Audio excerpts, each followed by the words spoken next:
Welcome back to the KOAM News at noon. I do not need to tell you it's hot if you have been outside at all today, because you are already well aware that it's hot. But if you're wise and you were watching this morning and you stayed indoors, then you may not know how hot it is, other than you know your air conditioner hasn't shut off for the past 4 or 5 hours. Let's go ahead and take a look outside. This is MoDOT camera at 20th and Range Line, looking back off to the south. It is hazy, it is hot, it is humid, it is unpleasant outside, but this camera doesn't really show you much of that other than the haziness. And from the our camera rather, here at the KOAM studios just north of Crestline, you can see some clouds out there. You can see that haze out there. You can see the sun shining off the top of that car. It is hot, and that is why we yet again have excessive heat warnings for a good portion of the area through 8 o'clock tonight, and they'll be back again tomorrow as well, with these heat index values anywhere from 108 up to the potential 115 degrees out there. So we are talking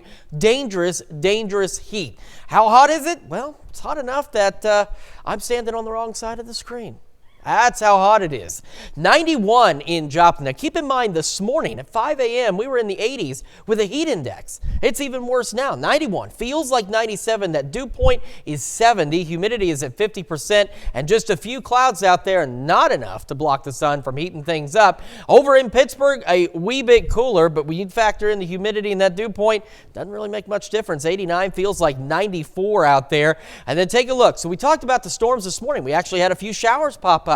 Some of us have been under some residual cloud cover, like Monette, 84, 83 Stockton, 87 in Nevada, Lamar. Then you head out west. For those of us who have not been under any residual cloud cover, 93 Yates Center, Neodesha, 94 Chanute, Parsons, 95 in Sedan. And then you factor in that dew point. Feels like 104 in Yates Center, feels like 107 in Newada, 98 in Commerce, 96 Webb City, 95 in Carthage. And even those who have been under the cloud cover already feels like it's in the upper 80s and lower 90s out there. And those heat index values will continue to rise, putting us here where heat exhaustion is likely and heat stroke is possible. That's why we're talking that this is dangerous heat out there. So if you are outdoors, which I do not advise, you need to stay hydrated, take frequent breaks, make sure you're limiting strenuous outdoor activities, wear lightweight, light-colored clothes if you can, and check on elderly and the pets. Don't leave the pets outside, and don't leave the elderly outside either. Make sure they're inside where it's air conditioned, because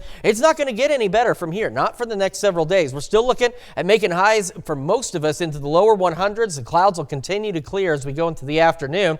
The chance of a pop-up storm that we talked about this morning, it's gone pretty much to zero out there, unfortunately. Mostly clear through the evening. And we're still mild, upper 70s overnight. And as we look ahead, triple digits hang on all the way through Friday. We're looking at 104 Wednesday, 105 on Thursday, 100 on Friday. Partly cloudy skies, still very low chances of a pop-up storm between Wednesday and Thursday. Then we head into Saturday, still hot, 98 degrees.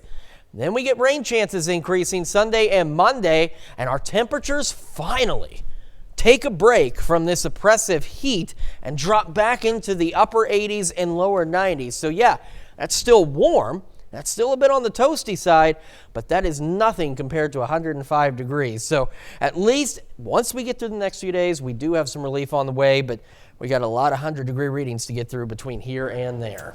Wow, Chris, that sounds pretty amazing.